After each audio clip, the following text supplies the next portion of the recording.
কুত্তা মারার একটা ব্যবস্থা করেন আপনি। কুত্তা যেন এই দেশে না থাকটাও। কুকুর অনেকেই লালন পালন করেন অনেক শখ করে। সেই কুকুর যদি হয় প্রাণঘাতী প্রাণী। এরকম একটি ঘটনা ঘটেছে মাদারীপুর জেলার রাজৌর উপজেলার তাঁতিকান্দি গ্রামে। আমি যে স্থানটিতে রয়েছি এটি সেই তাঁতিকান্দি গ্রাম।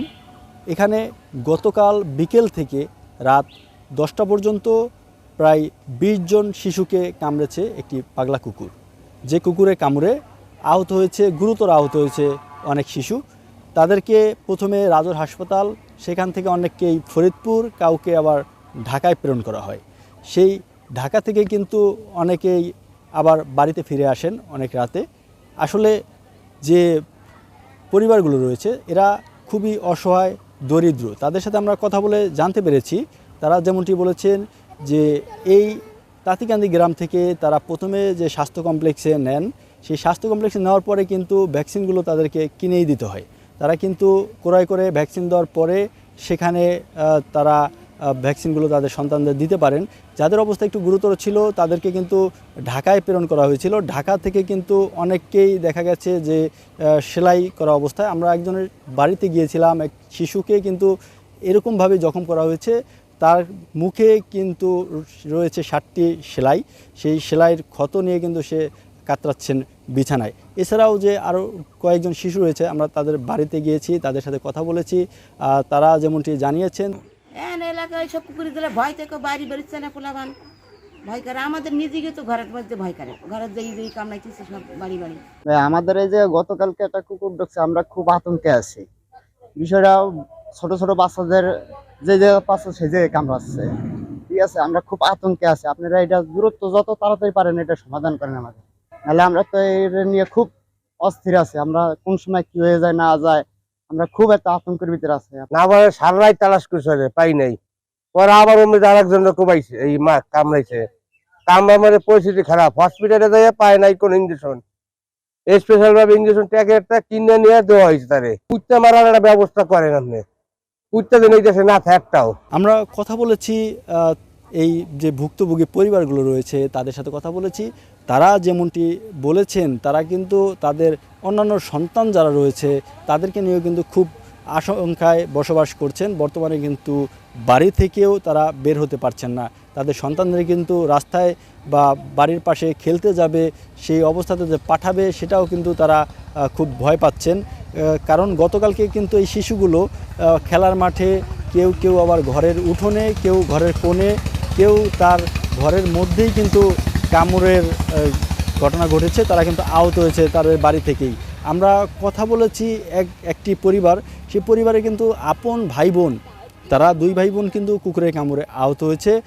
প্রথমে তার মায়ের সাথে যখন দোকানে যায়, সেই রাস্তা থেকে কিন্তু তাকে কামড় দেওয়া হয়।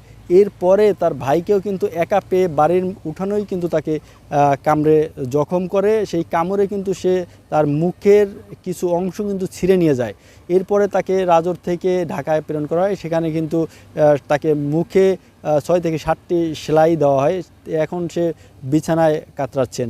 আমরা কথা বলেছি সেসব পরিবারের সাথে, আসলে তারা বর্তমানে কেমন দিন যাপন করছেন, কি বলছেন এই পরিবারগুলো, শুনবো তাদের কথা। গেছি হাসপাতালে নিয়ে, কোনো চিকিৎসা পাই নাই। আমাকে সবকিছু কেনা রাখছে, সবকিছু আমাকে খরচ দিয়ে তারপরে আনা রাখছে। আরো 5টা ইঞ্জেকশন দেবো, পাবো কোথায়? এই আরো 1500 টাকা করে লাগবে, 3000 ডেলি 3000। আরো 4-5টা নাতি আমার, এই যে কিভাবে বাইরে হবে, এই বাইরে নিতে আমরা পাই না, সুযোগ সুবিধা পাই না। কুকুর আইতি থায় ধাইতি থায়, এই 4-5টা নাতি নিয়ে আমরা কি করবো? দাঁড়ানোর সাথে সাথে এসে ওর পাও কামড় দিয়ে ওরে ফেলাই দিচ্ছে।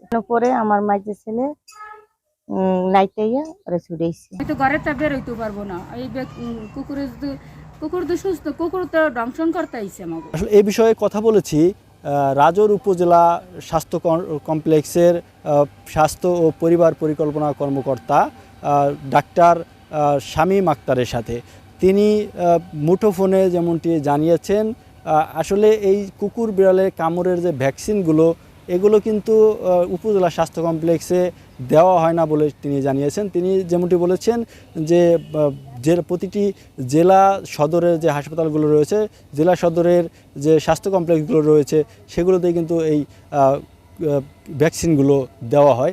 আর এই কুকুরের কামড়ে যারা বর্তমানে আহত রয়েছেন তাদের সাথে আমরা যেমনটি কথা বলেছি, জানতে পেরেছি আসলে তাদের পরিস্থিতি দেখেছি, তারা কিন্তু অতি অসহায় গরিব দরিদ্র পরিবারের লোক। অধিকাংশই কিন্তু তারা রাজমিস্ত্রি সহ রঙের কাজ করে থাকেন, দূর দূরান্তে করেন, কেউ ভ্যান চালক রয়েছেন। এদের পক্ষে আসলে এই 5টি ভ্যাকসিন দেওয়া সম্ভব কিনা আমরা কিন্তু সেটি জানতে চেয়েছি। আসলে তারা যেমনটি বলেছেন যে একটি ভ্যাকসিন কিনতেই কিন্তু তাদের খরচ হয়ে যাচ্ছে 1500 টাকা। এরপরে বাড়তি কিছু দাবি করছেন উপজেলা স্বাস্থ্য কমপ্লেক্স সহ ক্লিনিক যে ডিউটিরত ডাক্তারগুলো ছিল তারা কিন্তু দাবি করছেন তাদের যে 2000 টাকা করে খরচ হচ্ছে 5টি ভ্যাকসিন দিতে গেলে কিন্তু তাদেরকে খরচ হচ্ছে প্রায় 10,000 টাকা। 10,000 টাকার উপরে খরচ হচ্ছে। আসলে এই 10,000 টাকা খরচ তারা বহন করতে পারবেন কিনা সেই সক্ষমতা কিন্তু সকল পরিবারের নেই। আসলে তারা যে দাবিটি জানিয়েছেন প্রতিটি উপজেলা স্বাস্থ্য কমপ্লেক্সে কুকুর বিড়ালের কামড়ের ভ্যাকসিন দেওয়া হোক, তারা সুবিধা পাক, তাদের সন্তানদের নিয়ে যেন আর দুর্ভোগে পড়তে না হয় এমনটি দাবি জানিয়েছেন সরকারের কাছে।